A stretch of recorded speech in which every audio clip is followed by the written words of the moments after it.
अस्सलाम वालेकुम, welcome back to my channel. Hope you are doing well. आज का व्लॉग हमारा काफ़ी इंटरेस्टिंग है, मज़े का है, क्योंकि आज हमारे घर में से कोई उम्रे पर जाने वाला है। आप मेरी वीडियो का थंबनेल देख के सोच रहे होंगे कि आखिरकार कौन उम्रे पे जाने वाला है। सबसे पहले तो रमज़ान का महीना है, बेशक अल्लाह हम सबको अपने घर की ज़ियारत नसीब फरमाए, अपने नबी का घर दिखाए, आमीन सुम्मा आमीन। अभी जो रिसेंटली इंसिडेंट हुआ हमारे साथ, यानी हमारी जो है ना वो मदर इन लॉ का इंतकाल हो गया, तो उसके बाद हमारा घर थोड़ा सा अपसेट हो गया था। ज़ाहिर है घर का कोई बड़ा चला जाए या घर का एक करीबी चला जाए या घर का एक अफराद चला जाए तो घर का माहौल थोड़ा सा डिस्टर्ब हो जाता है। सो हमारी रूटीन भी थोड़ी डिस्टर्ब थी, हमारे घर का माहौल भी थोड़ा डिस्टर्ब था। बट फाइनली फिर अल्लाह ने खुशखबरी सुनाई, यानी हमारे घर से कोई जो है ना वो उम्रे पर जाएगा और उनके लिए दुआ करेगा कि अल्लाह उन्हें जन्नत में आला मकाम अता फरमाए और उनके लिए आसानी वाला मामला करे। सो मैं आपको आगे जाके बताऊंगी कि हमारे घर से कौन जा रहा है। आपने मेरी वीडियो को पूरा देखना है, कोई भी पार्ट स्किप नहीं करना। और अगर आप मेरे चैनल पे न्यू हैं तो मेरे चैनल को लाइक करें, शेयर करें और सब्सक्राइब करें। और अगर आप ऑलरेडी सब्सक्राइबर हैं तो कमेंट करके ज़रूर बताया करें कि आपको मेरी वीडियोस कैसी लगती हैं और आप मेरे से किस टाइप की वीडियोस को पसंद करते हैं। तो सबसे पहले दिन का आगाज़ होता है ज़ोहर की नमाज़ से। अनान मदरसे गया है और मैंने और आलियान ने अपनी ज़ोहर की नमाज़ अदा की है। मुझे देखकर आलियान को भी शौक़ हो रहा था कि वो ज़ोहर की नमाज़ अदा करे।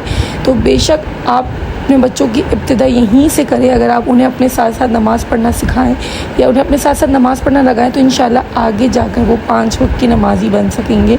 इंशाल्लाह अल्लाह हम सब समेत हम सबको 5 वक्त का नमाज़ी बनाए, आमीन सुम्मा आमीन। और रमज़ान के महीने की बरकत हासिल करने की तौफ़ीक़ अता फ़रमाए, आमीन सुम्मा आमीन। सबसे पहले हमने नमाज़ पढ़ी, अपनी नमाज़ अदा की और उसके बाद जो है ना फिर हम अपनी इफ्तारी की तैयारी करेंगे। इफ्तारी में हमने आज फ़िल वक्त कुछ बनाया नहीं, सिर्फ एक मीठा हमने बनाया। बाकी हमें फ्रोज़न आइटम्स हमने बाहर से ले ली थी, सो हम उसी को जो है ना वो फ्राई करेंगे। और उसके बाद कल जो है ना वो नेक्स्ट डे जो है ना वो हमारे घर से एक बंदा उम्रे के लिए जा रहा है, उसकी फ़्लाइट है। सो मैं आपको सब बताऊंगी सबसे पहले तो। और लेकिन आपने मुझे ये बताना है कि आप लोगों के रोज़े कैसे जा रहे हैं। फ़िल वक्त तो जो है ना वो थोड़ी गर्मी आ गई है और अब तो एंड के रोज़े रह गए हैं। सो कुछ ही रोज़े रह गए और आहिस्ते आहिस्ते रमज़ान हमसे रुखसत होता हुआ जा रहा है। ये महीना आया था तो भी पता नहीं चला था और ये महीना जा रहा है तो भी महसूस नहीं हो रहा। लेकिन अल्लाह हमें इसकी बरकत हासिल करने की तौफ़ीक़ अता फ़रमाए और जल्दी ही ये साल चला जाता है। अब हमें ये नहीं पता कि आगे आने वाले साल में हम रमज़ान देख सकेंगे या नहीं। अगर देख सकेंगे तो हम बहुत खुश नसीब, और नहीं देख सकेंगे तो अल्लाह हमारे इस रमज़ान को और इस रमज़ान की इबादत को कबूल और मकबूल फ़रमाए, आमीन सुम्मा आमीन। नेक्स्ट डे जो है ना हमने सहरी की, सहरी के बाद नमाज़ पढ़ी, फ़जर की अज़ान हुई, हमने नमाज़ पढ़ी और उसके बाद जो है ना हमारी फ़्लाइट थी। दरअसल मेरे ब्रदर इन लॉ यानी मेरे जेठ की आज उम्रे की फ़्लाइट थी और उनको जाना नसीब हुआ माशाल्लाह से उनकी माँओं की दुआओं की वजह से शायद कि ना वो जा सक रहे हैं उम्रे पर। सबसे पहले तो है ना हमने सोचा कि जब वो हमारे घर से पहली बार कोई उम्रे पे जा रहा है तो हम उस सब को छोड़ने एयरपोर्ट जाएँ। तो सबसे पहले हम सुबह फ़जर की नमाज़ पढ़ के कुछ 7 बजे के करीब, 7:30 बजे के करीब निकल पड़े एयरपोर्ट उनको छोड़ने।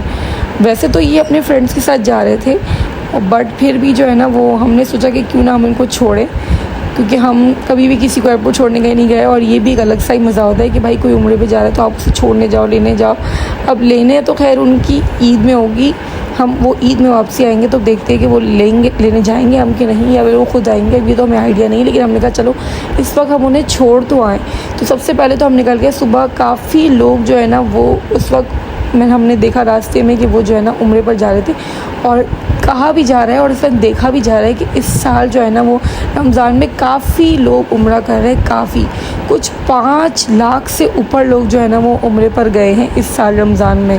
अल्लाह हमें भी अगले साल इस साल उम्रे पर जाना नसीब फरमाए, हमें रमज़ान में देखना नसीब फरमाए, अपने घर की ज़ियारत नसीब फरमाए। अल्लाह हमें इस काबिल बनाए कि हम उसका घर जाकर देख सकें, आमीन सुम्मा आमीन। सो जो लोग मेरी तरह गए नहीं हैं, यानी मैं तो गई हूँ लेकिन ये जगह ऐसी है कि बार बार इसका अरमान होता है। जो लोग गए हैं उनको भी अल्लाह अपने घर पे बुलाए, जो लोग नहीं गए अल्लाह उनको भी अपने घर पे बुलाए, आमीन सुम्मा आमीन। इस महीने की बरकत के सदक़े, इस महीने के सदक़े अल्लाह हमारी इस दुआ को कबूल करे और हमें हज और उम्रे की सादत नसीब फरमाए। आप लोगों को देख के माशाल्लाह ज़रूर कहना है अल्लाह इनका भी उम्रा मुबारक करे, इनका उम्रा कबूल करे और इनकी माँ के लिए इनकी इस इबादत को कबूल करे। आमीन अल्लाहुम्मा आमीन सुम्मा आमीन। आप लोगों ने दुआएं करनी है और आप लोगों ने मेरे साथ बने रहना है ताकि फिर मैं आपको ऐसी ऐसी मज़ीद वीडियोस को दिखा सकूं। और हाँ, माशाल्लाह ज़रूर कहना है, किसी को भी खुश देखे, किसी की भी अच्छी चीज़ देखे तो उससे खुश हो, उसके लिए माशाल्लाह कहें, उसके लिए दुआ करें, जले नहीं। और हम इसी से जो है ना वो फिर अल्लाह हम पर भी वो कर देता है। अगर हम किसी की खुशी में खुश होते हैं तो अल्लाह हमारे लिए भी वो खुशी को कर देता है और अल्लाह हमारे लिए आसानी करता है। फिर हमने उन्हें एयरपोर्ट पे छोड़ा और उनकी फ़्लाइट का टाइम हो गया और हमने उन्हें बाय किया, अल्लाह हाफ़िज़ किया और इसी के साथ हमारा व्लॉग एंड होता है। फिर मिलेंगे नेक्स्ट वीडियो में। अल्लाह हाफ़िज़।